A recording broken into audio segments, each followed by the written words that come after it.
ဟုတ်ကဲ့အားလုံးပဲမင်္ဂလာပါခင်ဗျာမင်္ဂလာတက်မြတ်စနစ်စက်ကရိယာအယောင်ပြခြင်းဒီကျွန်တော်မြို့နယ်နေပြီးတော့ပြန်လည်ခေါ်လိုက်ပါတယ်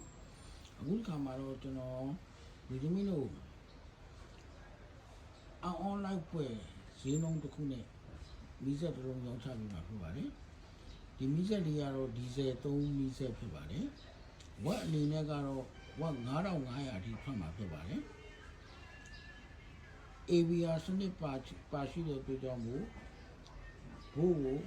220ကွက်တိငင်းအောင်ထိပေးတာပါတယ်ဒီလိုသုံးပြတဲ့ကြောင့်မို့စီစားတတာမဲ့ရုံးဆွဲကောင်းမယ်လူကြိုက်များအဓိကအချက်တွေပေါ့နော်ဟုတ်ကဲ့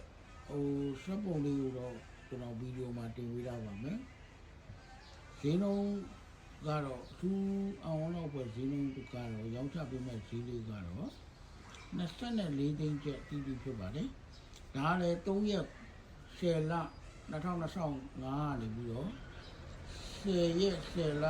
2025ရက်အတွင်းဝယ်ယူတဲ့ကစတမာတွေအတွက်အထူးခွင့်ရရှိမှာပဲဖြစ်ပါတယ်